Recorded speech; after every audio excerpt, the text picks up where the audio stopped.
ಒಂದು ಕೊಡುಗೆಯನ್ನು ಮಾಡಿಕೊಡ್ತಾ ಇದ್ದಾರೆ. ನೀವು ಅದನ್ನು ಮಾಡ್ಕೊಳ್ಳಿ. ನಮ್ಮ ಇಲಾಖೆಯಲ್ಲಿ ಏನಂದ್ರೆ ಪ್ರಥಮವಾಗಿ ಹೇಳ್ಬೇಕಂದ್ರೆ ಬೀಜ ಪೂರೈಕೆ ಅತಿ ಪ್ರಮಾಣಿತ ಗುಣಮಟ್ಟದ ಬೀಜಗಳನ್ನು ನಮ್ಮ ಇಲಾಖೆಯಿಂದ ಕೊಡ್ತಾ ಇದ್ದೀವಿ. ಅದರಲ್ಲಿ ಎರಡು ಹಂತ ಬರ್ತಾವೆ. ಒಂದು ಮುಂಗಾರಿಯಲ್ಲಿ ಬೀಜ ಕೊಡ್ತೀವಿ. ಮುಂಗಾರಿಯಲ್ಲಿ ಗೋವಿನ ಜೋಳ, ಆಮೇಲೆ ಹೆಸರು, ತೊಗರಿ ಇವುಗಳನ್ನು ಈ ಪರಿಶಿಷ್ಟ ಜಾತಿ ಪರಿಶಿಷ್ಟ ಪಂಗಡದವ್ರಿಗೆ ಆಗಿರ್ಬೋದು ಅಥವಾ ಪರಿಶಿಷ್ಟ ಜಾತಿ ಎಲ್ಲರಿಗೂ ಇಲ್ಲಿ ಸ್ಪೆಸಿಫಿಕ್ ಆಗಿ ಅವರ ಸಮಾಜ ಕಲ್ಯಾಣ ಇಲಾಖೆಯವರು ಹೇಳೋದು ಪರಿಶಿಷ್ಟ ಪಂಗಡ ಅಂದ್ರೆ ST ಜನಾಂಗದ ಜನ ಜಾಸ್ತಿ ಇರೋದ್ರಿಂದ ಇಲ್ಲಿ ಬರುವಂಥ ಯೋಜನೆಗಳ ಬಗ್ಗೆ ಹೇಳ್ರಿ ಅಂತ ಹೇಳ.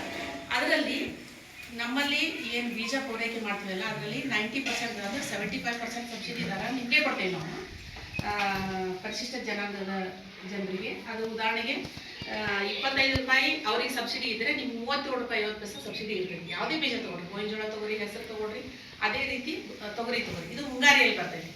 ಹಿಂಗಾರಿಯಲ್ಲಿ ನಮ್ಮಲ್ಲಿ ಬೀಜವನ್ನು ನಾವು ವಿತರಣೆ ಮಾಡಬೇಕಾದ್ರೆ ಕಡಲೆ ಮತ್ತು ಜೋಳ, ಗೋಧಿ ಇವು ಮೂರನ್ನೂ ಕೂಡ ನಾವು ಸಹಾಯಧನ ರೂಪದಲ್ಲಿ ಕೊಡ್ತೀವಿ. ಅದೇ ಥರ ಕಡಲೆಗೂ ಕೂಡ ಪ್ರತಿ ಕೆಜಿಗೆ ಅದು 20 kg ಇದ್ರೆ ಈಗ 5 kg ಬೀಜ ಕೊಡ್ತೇವೆ.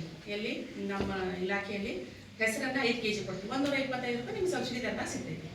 ಹೀಗೆ ಇನ್ನು ಹಿಂಗಾರಿಯಲ್ಲಿ ಏನೈತಲ್ಲ ಕಡ್ಲಿ ಮತ್ತು ಜೋಳ ಮತ್ತು ಗೋಧಿ ನೀರಾವರಿಗೆ ಮಾತ್ರ ಕೊಡ್ತೇವೆ. ನೀರಾವರಿ ದಡಿಗಳನ್ನ ಕೊಟ್ಟಾಗ ಮಾತ್ರ ನಾವು ನೀರಾವರಿ ಇರುವಂಥ ಗೋಧಿಯನ್ನು ನಾವು ಸಪ್ಲೈ ಮಾಡ್ತೀವಿ. ಇದು ಮುಂಗಾರಿ ಮತ್ತು ಹಿಂಗಾರಿಯಲ್ಲಿ ಬೀಜ ಪ್ರಮಾಣಿತ ಬೀಜಗಳನ್ನು ನಮ್ಮ ಇಲಾಖೆಯಲ್ಲಿ ಕೊಡ್ತೀವಿ. ನೀವು ಕೇಳ್ಬೋದು ಈಗ ಭಾಳ ಚೆನ್ನಾಗಿ ಬೀಜ ಮನೆಯಾಗೆ ಇಟ್ಕೊಂಡಿರ್ತಾರ ಅಂತ. ಇಲ್ಲ, ಯಾವ ಬೀಜವನ್ನು ಹೈಬ್ರಿಡ್ ಬೀಜಗಳಿರ್ತಾವೆ ಅವುಗಳನ್ನು ನಾವು ಹೈಬ್ರಿಡ್ ಬೀಜಗಳನ್ನು ಮಾತ್ರ ಉತ್ಪಾದನೆಯಲ್ಲಿ ನಮ್ಮ ಇಲಾಖೆಯಲ್ಲಿ ಸಪ್ಲೈ ಮಾಡ್ತೀವಿ. ಕಡಲೆ ಇದು ಹೈಬ್ರಿಡ್ ಬೀಜ ಅಲ್ಲ, ಆದರೆ ಸರ್ಟಿಫೈಡ್ ಬೀಜ ಕೊಡ್ತೀವಿ ನಾವು. ಪ್ರಮಾಣಿತ ಬೀಜ ಅಂತ ಹೇಳಿದ್ನಲ್ಲ, ಸರ್ಟಿಫೈಡ್ ಬೀಜ ನಾವು ಕೊಡ್ತೇವೆ. ಕೊಡೋದ್ರಿಂದ ಅದನ್ನು 3 ವರ್ಷದವರೆಗೂ ಇಟ್ಕೋಬೇಕು. ಈಗ ನಮ್ದು 10 ಎಕರೆ ಹೊಲ ಐತೆ ಅಂದ್ರೆ 10 ಎಕರೆಗೂ ನಾವು ಬೀಜ ಕೊಡಂಗಿಲ್ಲ. ಉದಾಹರಣೆ ಹೇಳ್ಬಿಡ್ತೀವಿ. ಮತ್ತು ರೈತರು ಇಲ್ಲಿ ದೊಡ್ಡ ರೈತರು ಎಲ್ಲ 5 ಎಕರೆ ಒಳಗಿನವ್ರದ್ದು ಏನು ಸಮಸ್ಯೆ ಬರಲ್ಲ. 10 ಎಕರೆ 15 ಎಕರೆ ಇರುವಂಥ ಜಮೀನು ಇದ್ದಂಥ ರೈತರು ನಮ್ಮಲ್ಲಿ ಬಂದು ನಮಗೆ 10 ಎಕರೆಗೂ ಬೀಜವನ್ನು ಕೊಟ್ಟು ಸಪ್ಲೈ ಮಾಡಿರಿ ಅಂದರೆ ನಮ್ಮ ಇಲಾಖೆಯಲ್ಲಿ ಆ ಥರ ಇಲ್ಲ. ನಮ್ಮಲ್ಲಿ ಓನ್ಲಿ 5 ಎಕರೆಗೆ ಮಾತ್ರ ನಾವು ಸಬ್ಸಿಡಿ ದರದಲ್ಲಿ ನಾವು ಬೀಜವನ್ನು ಸಪ್ಲೈ ಮಾಡ್ತೀವಿ. ಇದು ನಿಮ್ಮ ಎಲ್ಲ ರೈತರಿಗೂ ಯಾವುದೇ ಆಗಿರ್ಬೋದು, ಪರಿಶಿಷ್ಟ ಜನಾಂಗ ಆಗಿರ್ಬೋದು ಅಥವಾ SC ಆಗಿರ್ಬೋದು, ಜನರಲ್ ಆಗಿರ್ಬೋದು. ಈ ಪರಿಶಿಷ್ಟ ಜನಾಂಗದವರಿಗೆ ಸ್ಪೆಸಿಫಿಕ್ ಆಗಿ ಹೇಳ್ತದಂದ್ರೆ ನಿಮಗೆ ಒಂದು ಪ್ರತಿ kg ಯಾವುದೇ ಬೀಜ ತೊಗೊಂಡ್ರೆ ಪ್ರತಿ kgಗೆ 37 ರೂಪಾಯಿ 50% ನಿಮಗೆ ಸಬ್ಸಿಡಿಯಲ್ಲಿ ಸಿಗ್ತದೆ. ಇದು ಪ್ರಮಾಣಿತ ಬೀಜಗಳು ಮಾತ್ರ ಸಿಗ್ತದೆ.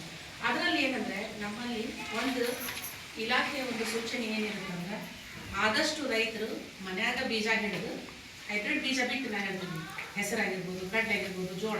ಈಗ ಅಮ್ಮಾರೆಲ್ಲ ಮೊದಲೆಲ್ಲ ಜೋಳ ತೆನಿ ಹಿಡಿದು ಮನ್ಯಾಗ ಬೀಜ ಇಟ್ಕೊಳ್ತಿದ್ದಿಲ್ಲ. ಈಗ ಇಟ್ಕೊಳ್ತೀರಿ ಇಲ್ಲ, ಪ್ಯಾಕೆಟ್ ಬೀಜ ಹಿಡ್ತೀವಿ. ನಾವು ಹೇಳೋದಷ್ಟೇ, ಆ ಪ್ಯಾಕೆಟ್ ಬೀಜನೂ ಕೂಡ ನಿಮ್ಮಂತ ಬೆಳೆದಂಥ ರೈತರ ಬೀಜಗಳೇ ಆಗಿರ್ತಾವೆ.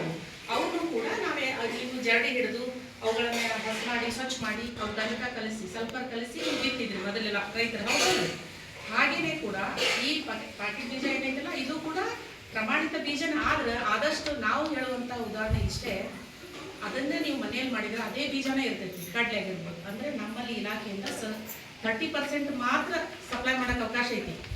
ಕಡ್ಲಿನ ಈ 10 ಎಕರೆಗೂ ಕೊಡೋಕ್ಕಿಲ್ಲ. ಈಗ ಬೇರೆದವ್ರ ಖಾತೆ ತೊಗೊಂಡು ನೀವು ಬೀಜ ಒಯ್ದಿರಿ ಎಲ್ಲರೂ ನೀವು ಒಬ್ಬರೇ ತೊಗೊಂಡಿರ್ಲಿ ಇಲ್ಲ. ಆದರೂ ನಾವು ಯಾಕೆ ಬೀಜ ಕೊಡ್ತೀವಿ ಅಂದರೆ ಬೀಜಗಳನ್ನು ಸಪ್ಲೈ ಮಾಡುವಾಗ ಮಾತ್ರ ಇದನ್ನ ಏನು ತಡೆ ಮಾಡಬಾರ್ದು ಅನ್ನೋ ಉದ್ದೇಶಕ್ಕೆ ನಾವೆಲ್ಲ ಬೀಜ ಕೊಟ್ಟೇವೆ.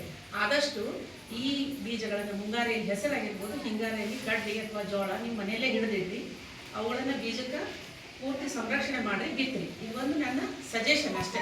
ಅದು ನೀವು ಬೀಜನ ನಮ್ಮಲ್ಲಿ ತೊಗೊತೀರಂದ್ರೆ ನಾವೇನು ಬೇಡ ಅನ್ನೋದೆಲ್ಲ ಕೊಡ್ತೇವೆ. ಆದರೆ ಸ್ವಲ್ಪ ಗದ್ದಲದಲ್ಲಿ ನಿಮ್ಗೆ ಬೀಜ ಸಿಗದೇ ಇರ್ಬೋದು. ನಾವೇ ಮನೆಗೆ ಇಟ್ಕೊಂಡ್ಬಿಟ್ರೆ ಏನು ಸಮಸ್ಯೆ ಬರೋದಿಲ್ಲ. ನಮ್ಮ ಇಲಾಖೆಯಲ್ಲಿ ಬೀಜಗಳ ಪೂರೈಕೆ ಒಂದು ಯೋಜನೆ. ಎರಡನೇದು, ಈಗ ಎಲ್ಲ ಆಳುಗಳ ಸಮಸ್ಯೆ ಭಾಳ ಐತಿ. ರೈತಾಪಿ ಜನಾಂಗದೊಳಗೆ ಆಳುಗಳ ಸಮಸ್ಯೆ ಎಷ್ಟೈತಿ ಅಂದ್ರೆ ಹಂತದಲ್ಲಿನೂ ಕೂಡ ಆಳು ಸಿಗೋದಿಲ್ಲ. ಅಥವಾ ನಾವೇ ಆಳಾಗಿ ಮೊದಲೇ ಕೆಲಸ ಮಾಡಿದವ್ರು ಇದ್ದಕ್ಕಿದ್ದಂಗೆ ಮಾಡಕ್ಕೆ ಹೋದ್ರೆ ಆಗೋದಿಲ್ಲ. ಯಾಕಂದ್ರೆ ಎಲ್ಲ ದುಡಿಯೋ ಕೈ ಕಡಿಮೆ